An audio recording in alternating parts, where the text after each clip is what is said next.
What's up, guys? So I thought I would go through every single deck in this 32-person WePlay tournament that I'm participating. This is the WePlay Constructed Agility. It's starting today. And I'm going to be up on Wednesday playing my game. But we're going to be starting by going over through every single participant's deck lists, starting with my own group here. So without further ado, we're just going to go one at a time. I'm just going to be going in order. I'm going to start with my group. I am in Group C, and then I'm going to be moving onward. We're going to be evaluating 64 deck lists in this video, which means we're not necessarily going to have to spend that much time on each one. So right off the bat, this is Life Coach's Green Red. Hopefully I don't make any mistakes with whose decks are who. So this is what Life Coach is bringing for ramp.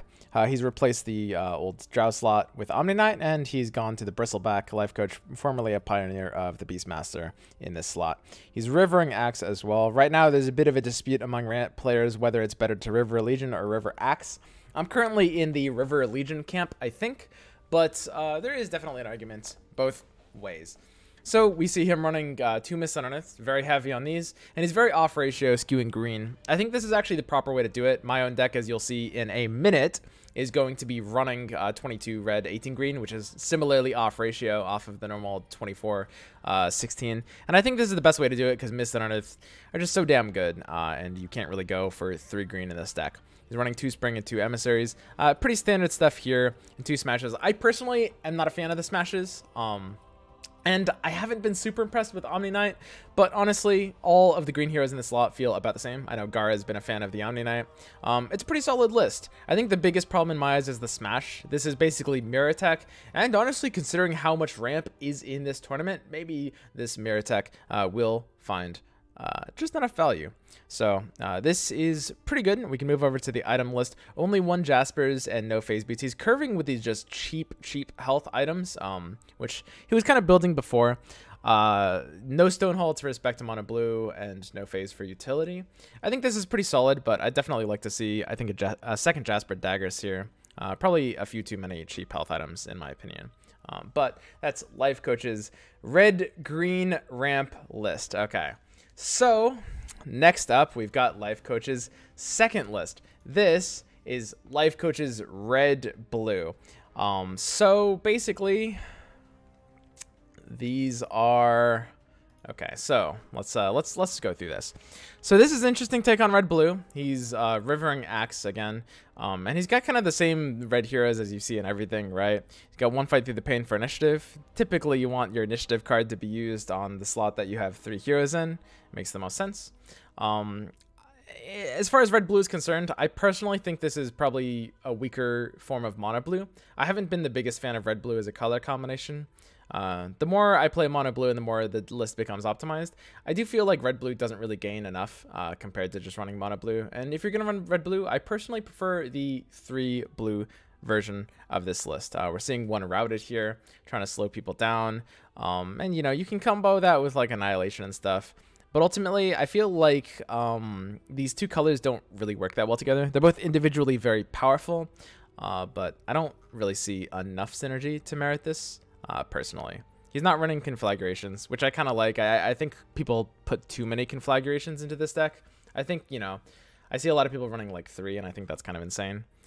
So overall, it's pretty solid, but I'm just not really that big of a fan of this color combination. We're just going to move on, because, you know, I don't have a ton of time to go through each individual list. I'm just going to be basically showing you guys what all the lists are here, okay? So next up, we have this is Dr. Hippie's aggro list. Now, Life Coach is in the same group as me, so he might be one of my opponents, but Dr. Hippie is my first round opponent. So I'm going to be up against these. So basically, we have Untested Grunt and Disciple of Nevermore. You know, typical aggro tools, the Oath. This is just like a full aggro deck. It's fairly similar to Hoy's aggro. Not running Axe because, you know, it's a little bit more expensive, and the -1 attack kind of hurts the ability to run Axe, perhaps. It does look very similar to Hoy's aggro list. Also, I should mention, a lot of these are going to be basically my kind of first impressions on these. Okay, So, this is going to be the aggro list by Dr. Hippie. Sorry, a little bit distracted. It's not too much to say. I think it's a pretty clean standard aggro list. 2 blink daggers, which is interesting. Normally, you would see 3, and we don't have mobility on black. But nothing really super fancy about this. Like, it's basically what you expect to see out of an aggro list. Let's go ahead and load up the next one. If you're familiar with like Hoy's style of aggro, which is like, you know, Sorla, Turn, Tinker, River, it's basically the same exact style of deck. It's just modernized for after the axe got nerfed, it's replacing it with Bristle. Then we have Dr. Hippie is also running Semflas's Mono Black Control. So, hey Hyped, thanks for the raid, buddy. We're just going over all of the Alexa, play Despacito. Deck lists together. So this is Semflas's Mono Black Control. It's going to be interesting to play against for myself personally. Honestly, I don't have a lot of experience playing against this list. Hopefully I don't lose to it. It does actually look quite strong against something like Mono Blue. It could pose a threat. Now, the heroes are very squishy, but they are also, you know, very powerful late game abilities. This like control version of black with Lich and Sniper. I'm not necessarily sure how this fares into Mono Blue, but I think it's overall a fairly straightforward matchup. We got the steam cannons out here. I mean, this is just like an actual unironic late game list, which is really, really interesting. It's a different style of Mono Black, completely different from most of the other Mono Blacks that I've seen. So I don't really even know what to say about this. Honestly, this is a list that, to me personally, doesn't necessarily look amazing in terms of like its power potential, but I haven't really played it myself. Semflas has had pretty good results with it, I know, and it's basically, as far as I can tell, built to try to beat Mono Blue. It's kind of trying to take them to the late game and really get its control down, right? When you hit the mana 7, you've got Assassinate, Chain Frost, and Steam Cannon. These are all just ridiculously powerful tools, especially against Mono Blue because they'll have squishy heroes. That being said, their heroes are also very squishy, so it's really just going to come down to who can steal initiative on those turns. And it's also playing for like the payday strategy. So I think this deck is kind of geared towards beating Mono Blue, but I'm not sure how favorable it is. It feels like it's still going to be somewhat of a like 60% at best. I'm not sure. We'll have to see. Hopefully that won't be too nasty. Then we get to my own list. Wow, look at that. So this is the red-green ramp that I'm personally bringing. We're running Darkseer for some reason. 3-spot weakness because I like the ability to cycle immediately over the smash the defenses. We have, I think, a bit of a weird item deck. I'm still not sure exactly what I want to do with it. In terms of these health items in particular, I think 2 Jasper, 3 Blink is pretty solid, but I could see myself running like a second cheap health item. Still a bit undecided on those, since I don't play as much ramp as I think a lot of other players. I don't really like main this deck or anything. And personally, I feel like I would have done maybe a little bit better in a format where I didn't have to bring a second deck, but you know, that's okay. So hopefully the Darkseer will basically help give me mobility. I'm not the only one to bring Darkseer to this tournament. There were, as far as I heard, 1 or 2 people that net decked me, but I'm honestly still not sure how it is. I mean, in a way, it's a little bit win more. It's kind of good mirror tech. It's not that good against Mono Blue. It's really like if both mirrors draw the ramp, then Darkseer kind of makes the difference, and that will be good. But it can really hold you back with Iron Shell. This is my particular variant. Then we go to my version of Mono Blue. And, I mean, it's not too different from others. I mean, obviously, I have the 1 bolt, as you guys know I like to run. I think as I played on stream today, I decided I really liked 1 Cloak of Endless Carnage, actually over the Revtil Signet Ring slot, but I wasn't able to change my deck in time. So maybe if I make it past groups and to resubmission, I'll play with like a Cloak of Endless Carnage off of that. Okay. But, you know, I mean, you guys know Mono Blue. If you watch me, you it's like, yeah, I don't need to talk to you about this deck. I mean, I didn't really change this deck before I submitted it, even though I think I plan on changing it a little bit, not a lot, after the tournament. Okay. So, next we've got, this is Real Man, and this is his blue-black deck. Now, I think if you're playing blue-black, so this is my stance on blue is if you're combining blue with another color, you should be running 3 of the blue color, in my opinion. And this deck respects that. I think I like 3 blue, 2 black better than 3 black, 2 blue, personally. We got the Zeus as kind of the flex blue hero. Some people try Kana in this slot instead. Zeus gives you control, and you've got the Sanctum. It's going to be kind of hard getting as much value out of Thunder God's Wrath when you can't Sanctum it, but it's going to be good value. So list is a little bit all over the place. Only 1 Arcane Assault, and we're still favoring Hipfire. That could present a bit of a vulnerability with 2 black heroes still going hard for the black initiative cards. Like, typically you want to favor the initiative card of the color you have 3 of as opposed to the 2, because it's really, really situational. And if you need initiative but can't really play black, or your opponent has kind of killed your black heroes, that can really hold you back. But, you know, basically it's pretty standard payday list. Whoa. No horns. Now that is a little irregular. He's using Bolt of Damocles instead of horns to try to finish this off, which I don't think I'm the biggest fan of. I actually really like Horn in the payday strategy. I think it's a large part of kind of what takes this deck to the next level. But honestly, it's kind of uncharted terrain in a lot of fronts. Like, nobody has really figured out, you know, the best way to optimize these lists yet. So who can really say? Ultimately, I think this one could be a bit more punishable towards this black heroes being killed. But I do like the 3 blue better. Okay.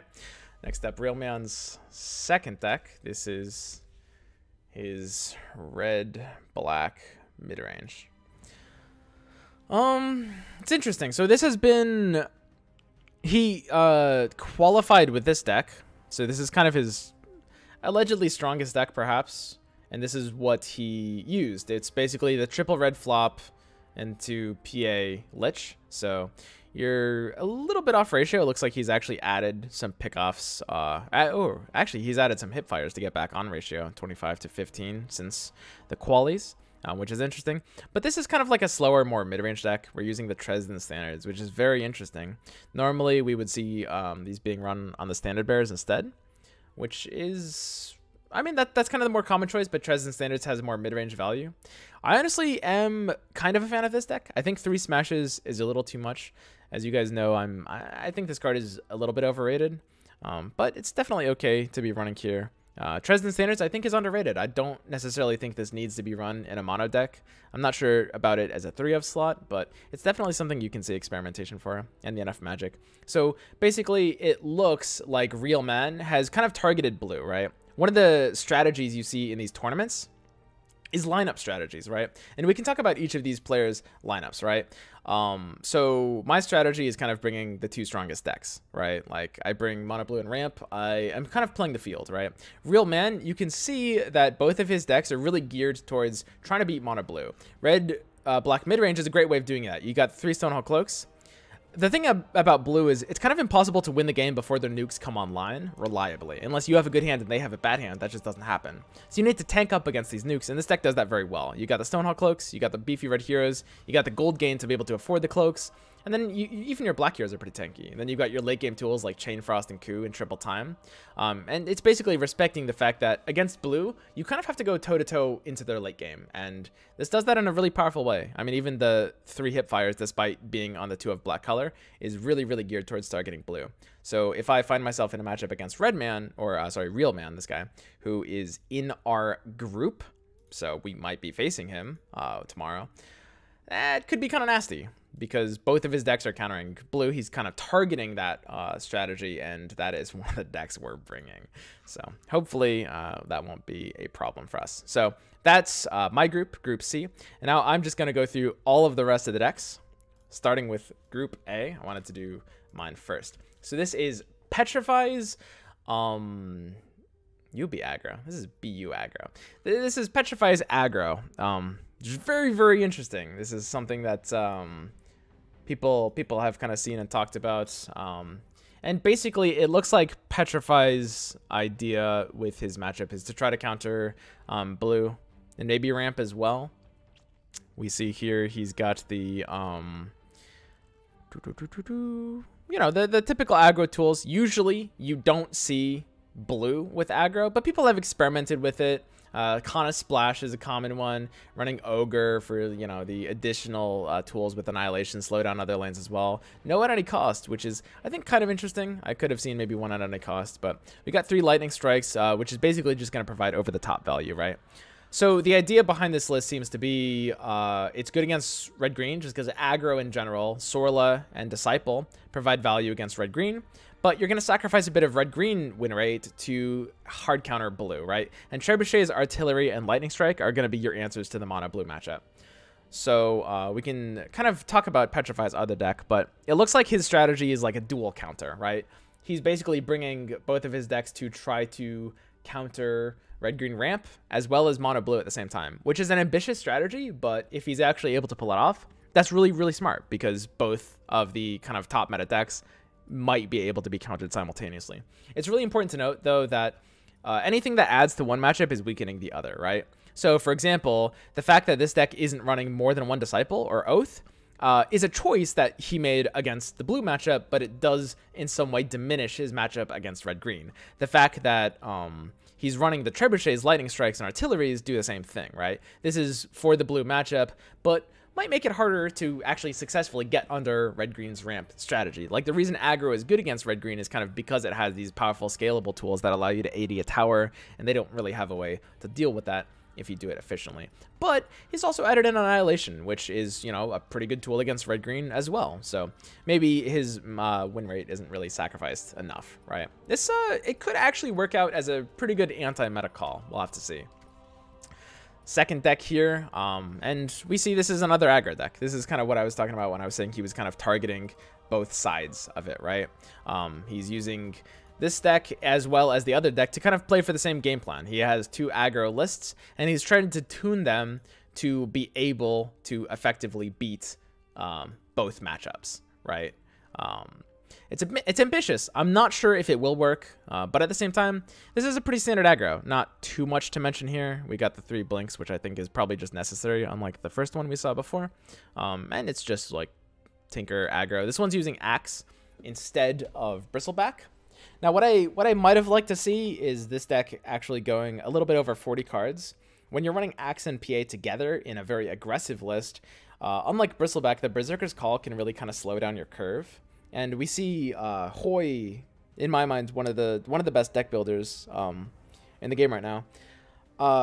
His own version of the list was running like, I think 42 or 43 cards. And the reason for that is because when you're running Axe and PA together, this like C6 manas, if you've played a lot of this aggro deck, you'll know like sometimes you draw like 2 of them in your opening hand. That feels very bad. And just like being able to lower your curve a little bit can actually just help the deck perform consistently.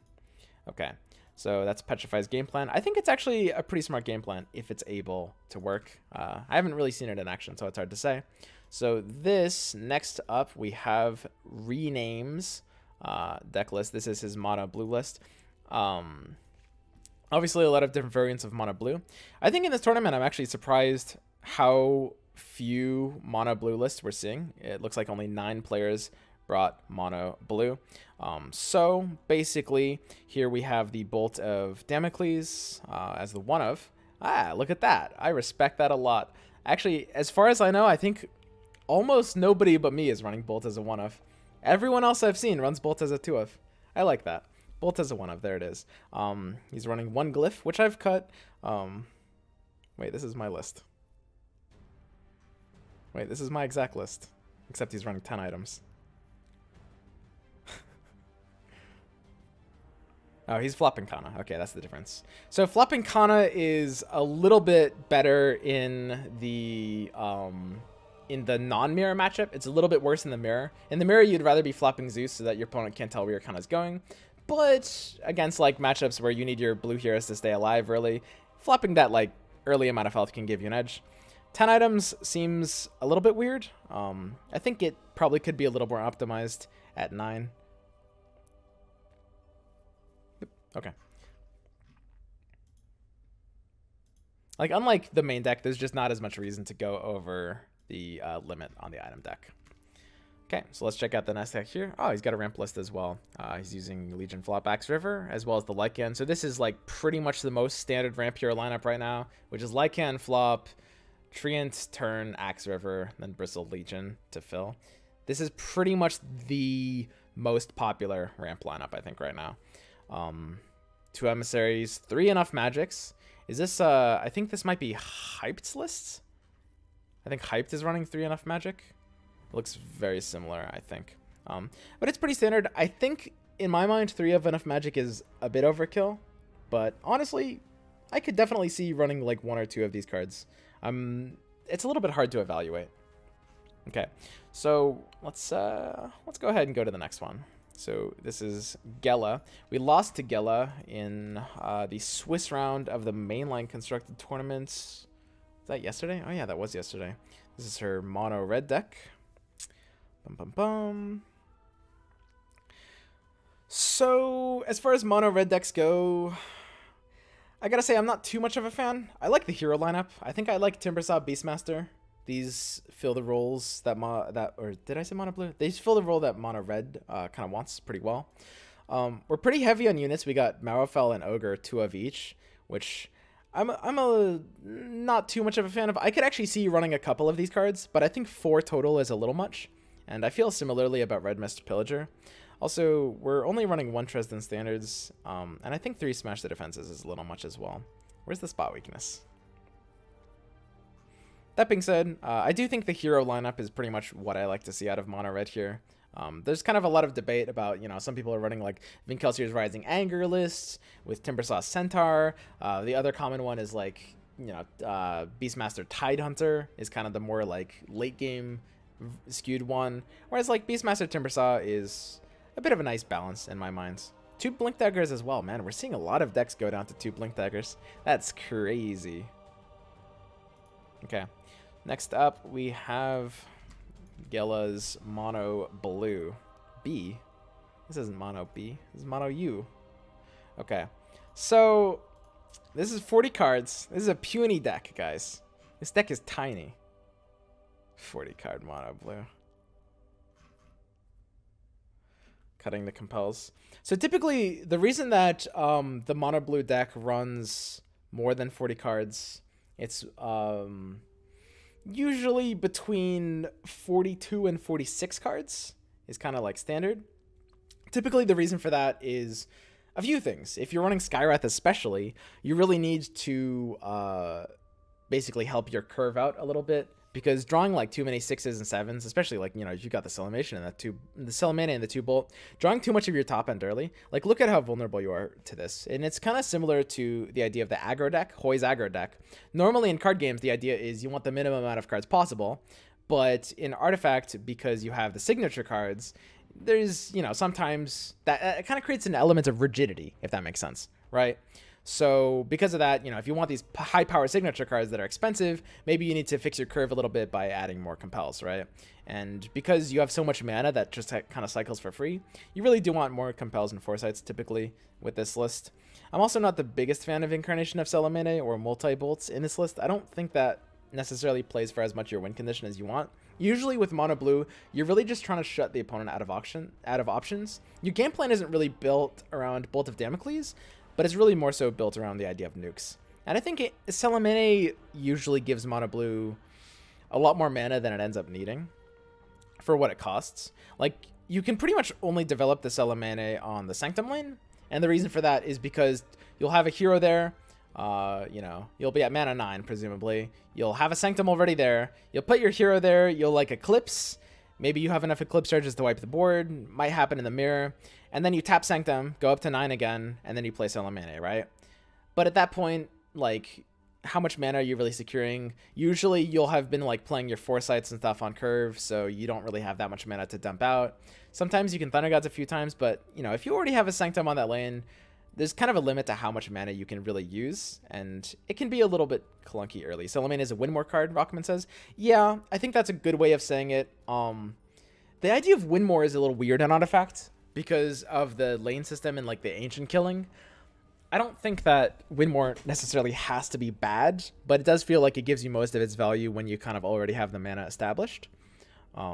So I think this is a slightly unoptimized version of the deck. I also still think I like the Zeus flop over the Kana flop, but honestly, given the amount of mono blue mirrors that we're going to be seeing in this tournament, a low amount, maybe the Kana flop is totally fine.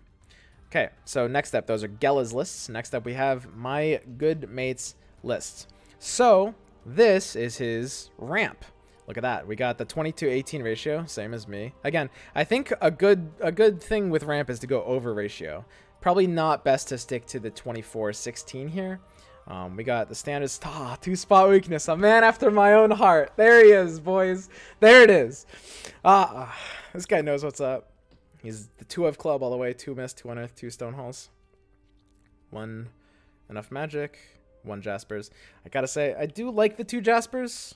I think Jasper is actually just a phenomenal card in the mirror, personally.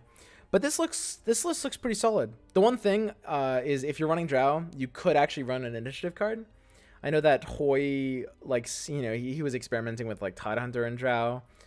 You could run Fight Through the Pain in this list if you're not running Drow. Typically, ramp can't fit in initiative cards, which seems weird to a lot of people that don't play it. It seemed weird to me before I played a lot of ramp, but it's really, really hard without enough payoff. With Drow, you could consider it. I don't know if it would necessarily be better, but cycling with spot weaknesses without Smash the Defense to chunk it up. Basically, this is probably a version that's teched a lot better for the mono blue matchup. Like, the enough magic is kind of mono blue tech. The spot weakness is kind of mono blue tech. Like, if you're teching against ramp, you'd maybe rather have Smash the Defenses in that slot. But overall, pretty tight list. Nothing, you know, super weird that we're seeing, right? Not too much to say about that one. It's very interesting how you see just so many different, like, green flex heroes in the slot. Like, everyone is building ramps slightly different, because we're seeing, I mean, in this hero slot, we've seen Drow, Darkseer, Omni Knight, and Lycan.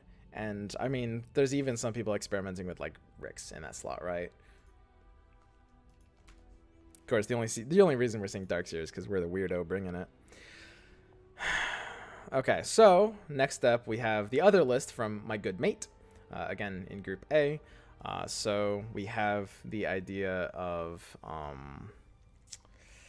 red and black together. It's like Tinker is here, but no Sorla. So it's kind of interesting. It's like a mid-range deck. Typically, when you see 3 red, 2 black, it's often mid-rangey. But we're not going to be using like a second black hero outside of Tinker. So it's a slightly different build. I gotta say, I think I like this. It's not going as deep for the blue matchup as running Lich. Lich is a card that's really, really powerful against blue. But honestly, I mean, it really holds you back against ramp. Lich is just such a ridiculous do-nothing against red-green ramp. It's kind of embarrassing. So it's kind of like less committal with the idea of Tinker. It's a pretty balanced list, not really going too far in either direction. Sort of adopting a similar strategy as me, just trying to build like 2 just solid mid-range lists without like trying to commit to either direction. We see the 10 items again, though. Second time we've seen it so far, which is a little bit weird. Okay, so that is going to be basically Group A. Now, I didn't do this for Group C. I started with Group C, but I actually want to try to predict who's going to win their matchup. And of course, so much of this comes down to variability. Like, at best, predictions are going to be like 60% chance, right? This is just more about trying to kind of show you maybe the best way to think about like which decks are favored against which. So Petrify is going to be up against my good mate, right? And Petrify is running very aggressive stuff. He's running like aggro decks that he was saying might be favorable against ramp, and my good mates, so keep in mind Petrify was running the 2 aggro decks, right? The blue-black aggro as well as the red-black aggro. My good mate, however, is kind of dodging the target. Like Petrify is kind of trying to target mono blue as well as ramp. And honestly, both me and Petrify are pretty surprised how few mono blues there are in this tournament. There's only 9 so far. I can actually throw up again on screen how many of each deck is represented in this tournament. Rockman actually compiled this for me. So in this tournament, 21 people have brought red-green ramp, 9 people have brought mono blue, and keep in mind there's 64 decks because everyone is bringing 2 decks each, and there's 32 people. So there's 21 red-green ramps, there's 9 mono blues, there's 6 mono red, 5 black-red aggro, 5 red-black mid-range, 3 black-red paydays, 3 red-blue controls, 2 black-blue paydays, 2 blue-green combos, 2 quad-red/black mid-range. Mago and Shauna brought that. God, we'll get to Mago's decks. Okay, then we got Petrify, the only one bringing black-blue aggro, which we just saw. Blue-black payday by Real Man. Whoa. There's only 3 total payday decks, 2 black-blue paydays and 1 blue-black payday. Damn, that's surprising. Only 3. Wow. 1 mono black by Dr. Hippie. 1 quad blue-green ramp by Vin Kelsier. God. Bless him. 1 red-black Agrolumi and 1 green-red ramp by Moogie Baby, which is like, this is 3 green and 1 red. The nomenclature is like blue-green means 3 blue, 2 green. Green-blue means 3 green, 2 blue, right? That's how we do things over there. So that's pretty interesting. Pretty interesting stuff. Okay, so let me actually now take a departure to that. So let's talk about who we think is going to win. So as I mentioned, Petrify is kind of targeting red, green ramp and mono blue, right? He's kind of targeting them evenly. It's not a committal target to either, but it's a soft target to both because you're kind of targeting both at the same time. I think he feels pretty good against red, green. And keep in mind, when you're targeting something, the idea in Conquest, there is a strategy to tournaments, by the way. It's really important to note that. This is not ladder. There's actually a bit of a metagame that sort of develops just because the format is Conquest. So what Conquest means is that you and your opponent are both playing 2 decks each, right? And you have to win with each of your decks, right? So let's say Petrify beats this deck, then whatever deck Petrify won with is out. And then Petrify just needs to win 1 game with his other 2, with his deck against my good mate's other 2 decks, which still both need to beat Petrify's remaining deck. Okay, if that makes sense. So this generates a strategy about the weakest link, right? In Conquest format, it's all about the weakest link. So you see people building lineups that try to have no weak links, or lineups that try to target the opponent's weakest link. Trying to create a situation where the opponent has a bad deck that can't take a win, right? So for example, if Petrify's 2 decks have a favorable win rate against red-green, the onus is going to be on my good mate to be able to try to get a win out with this one, right? That's going to be maybe a little bit tricky, but honestly, like, Petrify is only kind of soft targeting this. And I think this is a pretty good version to have. Ultimately, Petrify, I don't think is hitting the matchups he wanted to hit, personally. That's my take on it. I can't say for certain. But it does look like the fact that, I mean, my good mate is playing these kind of like mid-rangey decks. He's not committing too hard. He's got like the Tinker as well. Like we were talking about, for example, his decision to run in his red blacklist. He was running Tinker over Lich, right? That's going to do pretty great against Petrify's. Like Petrify's just double aggro down. This Tinker could be huge in these matchups, right? So I think my good mate is actually favored to take the first series against Petrify. Then we've got Rename versus Gela. I'm going to be completely honest. Okay.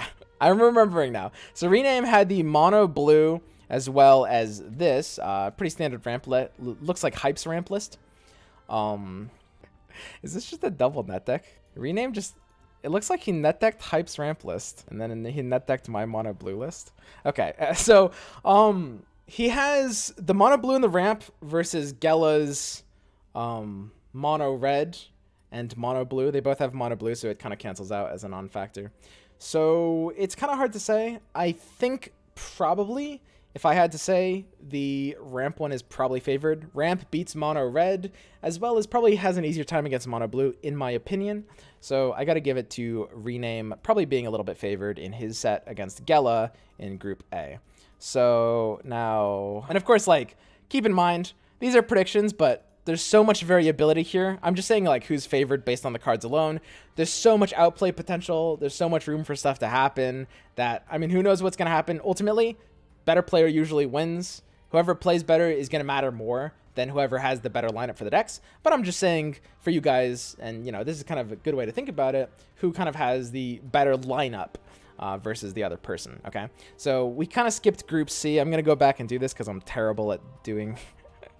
I'm very disorganized. We're going to go back to Group C, which we started on.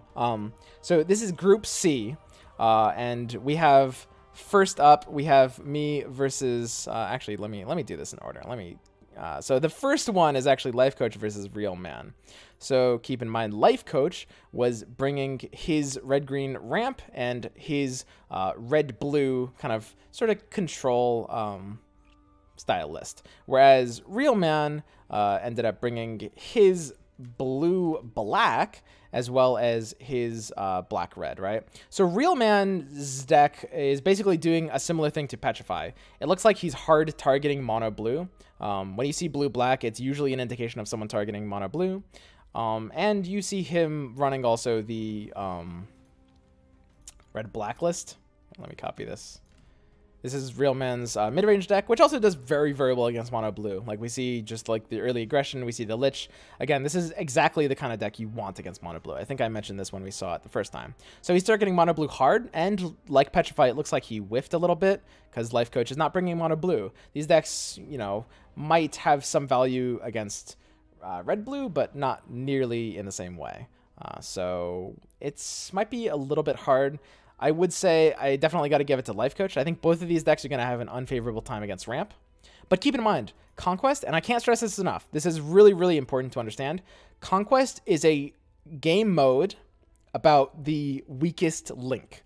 The weakest decks matter more because when you win, your deck is out. When you lose, your deck plays again. The weaker decks play more games than the stronger decks. Period. That's how Conquest works. So I can say, you know, for example, I can say Life Coach has a green-red deck that is favored against both of these decks.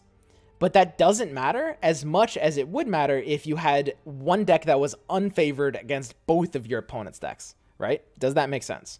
Because if you have one deck that's unfavored against both of your opponent's deck, you're going to be hard-pressed to find a win with that. You have to play against a bad matchup either way. Whereas Life Coach, in this case, maybe he's got this one deck that's favored against both of the decks on this side, but that's not going to be as bad because Life Coach will have like maybe a free win, but then he's still going to be he's still going to have to play 2 more games with the other one. And it's not like a free win. It's just like one favored matchup no matter what.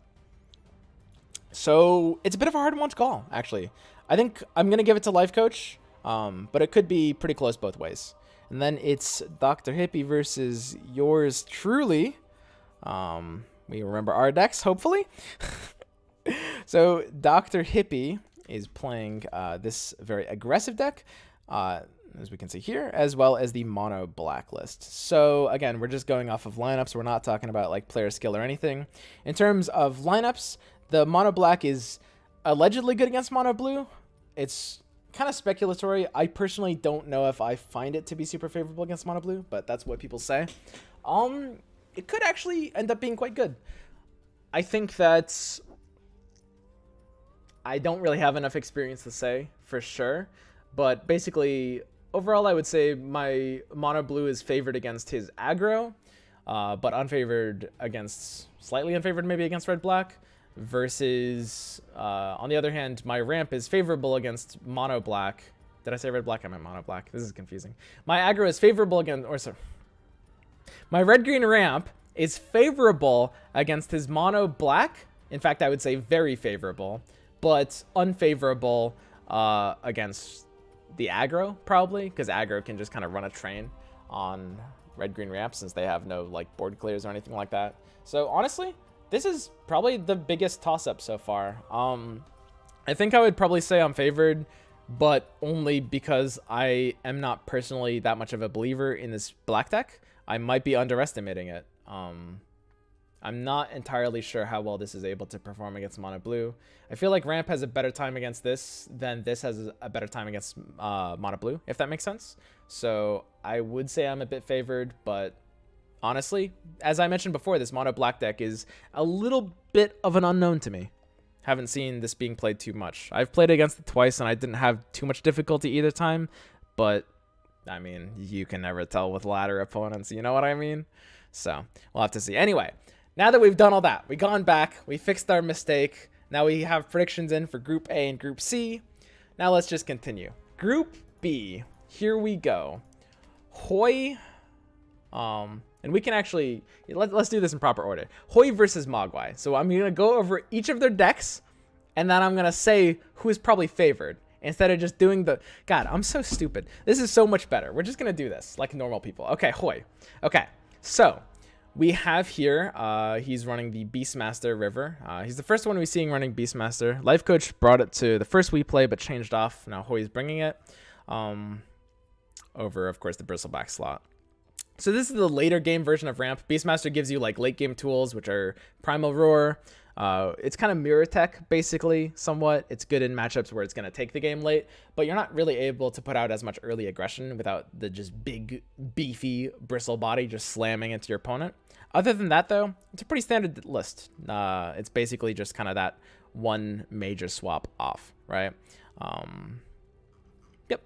So, yeah, again, it's just going to help your late game. And again, we see this off ratio. This is really important. Like, good ramp players are just bringing like 21 or 22 red cards and 18 or 19 green cards, right? So we're going to see how well this Beastmaster works out for him. But first, let's go ahead and check up on his second list. This is going to be aggro with Axe. And there it is, the 42 cards I mentioned before. So Hoi, a very good deck builder. I do like the aggro optimized at a few more cards than 40. I think this is just the right way to build it. And again, aggro's place in the meta is basically beating ramp. That's kind of the sort of rock, paper, scissors triangle that we're going to be seeing here. So I'm a fan of this list. I think it's a pretty optimized version of aggro. Item deck is a little all over the place, but maybe that's actually the best way to build it. Yep, I think it's just very solid. Okay, so aggro and ramp, and he is against my boy Mogwai, the MTGA streamer. So Mogwai has a black-red, it looks control skewed. This is very interesting. So we're running Lich for Chain Frosts, but we're running Bristle for early game instead of Axe, and we're playing Bounty Hunter on the turn. This list is interesting. It's kind of a little all over the place. We're using 3 black, 2 red. As I mentioned before, usually how it is the 3 black version is kind of more aggro, and the 3 red version is kind of more mid-range. But we see here he's running like the Payday version, right? So it's kind of like a Payday Lich combo. It's quite interesting. I'm honestly not sure exactly how I feel about Payday decks. The Chain Frost will kind of give you help against mono blue, but this is going to have a really, really hard time against ramp. And I think aggro will probably be able to push the bill against this very easily. So as mentioned, let's look at Hoi's list.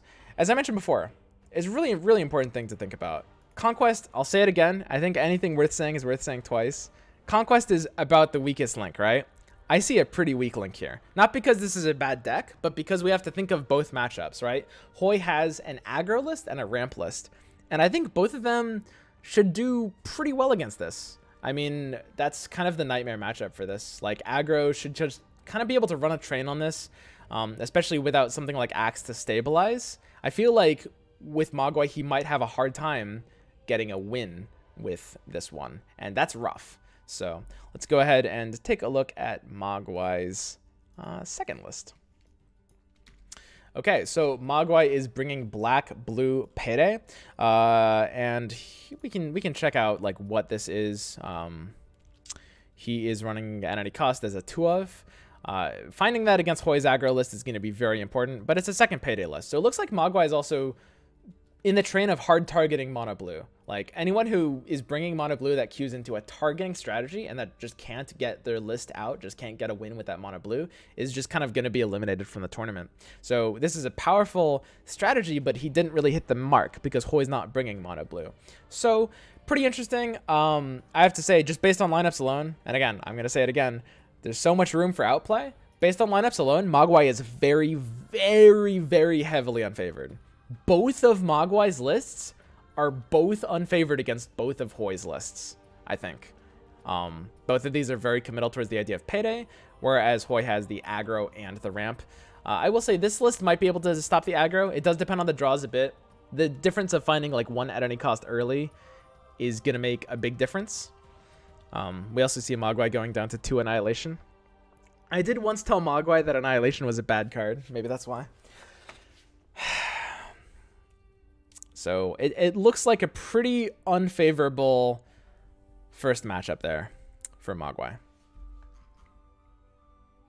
Okay, let's go ahead and move right on. So in Group B, the next up is going to be Neyman versus Miranda. Okay, so here we can actually just use this. So Neyman has this. This is the red-green. Axon River. Pretty standard stuff. 1 enough magic instead of the 3 that we saw earlier. Honestly, I'm running out of things to say about this deck. It's the same deck we've seen. Like, very minor ratio adjustments. More Mist than Unearthed. I like the more Mist than Unearthed, I think. 2218.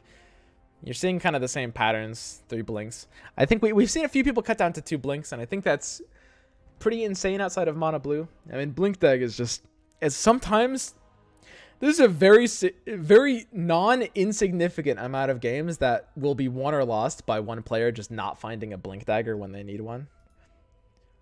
I think blink is a little bit too necessary as a 3-of outside of that one deck, which is mono blue. But even then, it might even be correct. So who knows? This is Neyman. I think he's known as a bit of a ramp player. That's like one of his preferred decks. And his second deck here is gonna be actually, it's going to be pretty similar to Mogwai's. It's the 3 black kind of payday style list. So an interesting choice. We're going to have to see how it matches up against his opponent. His opponent is Miranda. Miranda has a ramp list. This is actually very similar. We're on ratio 24-16. I mentioned this is probably a little inefficient, but Miranda's running spot weakness, so I can't complain. This card's crazy. Dude, spot weakness is so good. Why aren't more people running spot weakness? I do honestly think it's probably better to go below ratio. I do like 21 or 22 red cards, and I think that's been kind of the consensus so far. So if I had to say, I mean, as much of a fan as I am with spot weakness, I do think that Neyman's list is probably a little bit better. Let's go ahead and check out Miranda's second list, and it's going to be a mono red. So both players bring a ramp, but Neyman brought the red-black payday, and Miranda bought mono red. So both of these are going to be pretty hard matchups for the payday deck to really work well against, especially because it's running Lich. The Lich in particular in the payday list is going to really fall prey to the combination of being against a ramp, which, I mean, Lich is just such a do-nothing against ramp. They get out, you know, their armor cards. They have so much native armor, you know, with the Trained Protector too, that the Chain Frost just falls onto nothing. And then even in this matchup, it's going to be really hard for Chain Frost to find value. And when Chain Frost bricks, it can brick really hard. So we're seeing it's going to not be very great against this one either. Honestly, this is a very important second deck. Like I said, I think I like Neyman's ramp a little bit better overall. But at the same time, hey, I think that this lineup is probably favored. Just deck to deck, I would probably favor Miranda here over Neyman, just because the two lists are going to make it maybe a little bit hard for Neyman to get a win out with his payday deck. And again, when you have a deck that is kind of unfavored against both lists, that's a sign that you're going to have a hard time in your Conquest format. We can talk about this mono list as well. Gela was running 4 of the 6-drop, 2 Marifel and 2 Ogre. This one's just running 2 Marifel. I think I'm more okay with that. Kind of like it. In mono red, I'm a fan of 2 times instead of 3. 3 enough magic I'm kind of on board with. 2 smashes I'm okay with. I wouldn't run this as a 3-of in mono red, but I could see 1 or 2. No spot their weaknesses. 0 out of 10. 1 out of 8. Okay. Overall, I think this list is a little bit better than Gela's, maybe? I don't know. It's playing for... I don't like the Tidehunter necessarily as much as the Timbersaw, I think. But, I mean, it's playing for a fine condition. Like, you're going to have the initiative cards and you're going to have the roars. Like, it's kind of a more late control-y style deck. I do think this is probably the best version of mono red we've seen so far. I think it's also only the second one. And I do think that Miranda is probably favored over Neyman in his set. So that's going to be it. We're going to move on now to Group D. Stan Cifka. Stan, the man, Cifka, is going to be up against Vin Kelsier. My boy Vin Kelsier. So this is quite interesting. Very, very interesting. So Stan is bringing mono blue with Crystal Maiden. I know some of you guys are waiting to hear my thoughts on Stan's mono blue list. I think Crystal Maiden is a viable consideration. It's basically the way Crystal Maiden works in this deck is it's good against non-mirrors and it's bad against mirrors. Like Frostbite really holds you back in the mono blue mirror, but against like aggro decks, like the mono reds, the red blacks, the red greens, it's very good against red. So Frostbite in a nutshell, great against red, bad against blue. And then of course we've got Incarnation, triple bolt, 2 leather armor, lost in time, no diabolic revelation.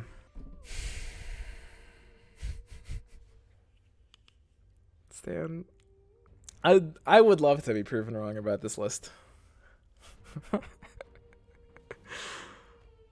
So, like I said, the Crystal Maiden, I think it's a meta call, right? And I mean, it looks like he called the meta right, basically. I think, me included, a lot of people expected a lot more mono blue in this list. Again, only 9 people showed up with mono blue. We see a lot of people teched against mono blue. He's running CM, which means he kind of respects the other matchup. And I mean, that's the right call. That it ended up being good because there's less mono blue than it looks like most people thought. However, I have a hard time seeing the Salamene triple bolt work out. So I mentioned the Salamene before. I think Salamene is a little bit of a win more card. No D-Portal as well. Yeah, D-Portal is just a bad card. Smiley face. Guys, listen, I have a lot of respect for Stan as a card game player and as a deck builder.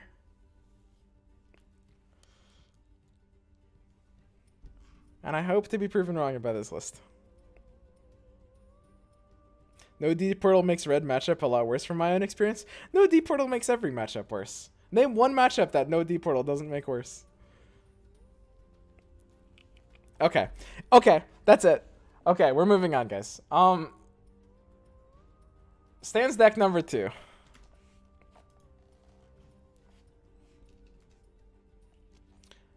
You know what? Okay. As memey as it is, I actually do want to talk about this list a little bit more in depth. I want to actually try to kind of explain why I think it's a little bit wonky, because I think it's kind of important to talk about, since it might not be immediately apparent. So the leather armor, I think it's probably not really worth trying to find a slot for this. Usually we see these decks run like one top end card for the item deck, which is often Hourglass. I've really been on a Cloak of Endless Carnage train myself recently, and I think that ends up pretty good. But leather armor, I think, is probably not really doing enough, especially without Diabolic. That's part of the reason that it was kind of finding room in the Salamene deck before. I'm not a huge fan of 2 Sanctums, although I guess it's what you're running if you're running Salamene. I think that, I mean, Sanctum just gives you so much mana that I feel like Salamene isn't really necessary, right? Like, if you think about how much mana Sanctum gives you when it ramps into these turns before you're hitting Salamene, like, actually, when you think about it, you're finding a lot of time to float mana, right? You're finding, like, you know, anytime you're not using mana, you're using Foresights, or you're cycling with Cunning Plans and Compels. So there's not really that much, you know, by the time you're dropping Salamene, you're not going to have that much to do. Maybe you can, like, Thunder God's Wrath twice sometimes, but usually you're actually better off playing Thunder Gods earlier because you're not ramping into Salamene, right? So the point of Salamene is to try to, like, cheese out an 80 kill with, like, triple bolt, maybe, I suppose. But ultimately, like, when you actually do the math, and let's actually do the math. So Sanctum gives you 0 mana on turn 1 because it costs 0 mana. It doesn't give you any net mana on the first turn you play it, which is mana 4. So at mana 5, it gives you 5 mana, 6 at mana 6, 7 at mana 7, 8 at mana 8, and 9 at mana 9.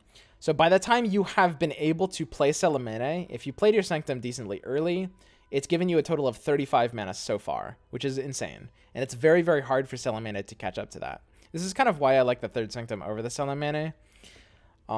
Because, like, I mean, you play Salamene, and pretty much the only thing you're doing with that is bolts. You're also making it a lot harder to try to win the early game when you're playing with bolts. Sometimes this is fine if you draw this later, but it's going to make your hand clunky a bit more early. I actually don't mind the Lost in Time that much. I kind of wanted to experiment a little bit with running this card as a one of myself.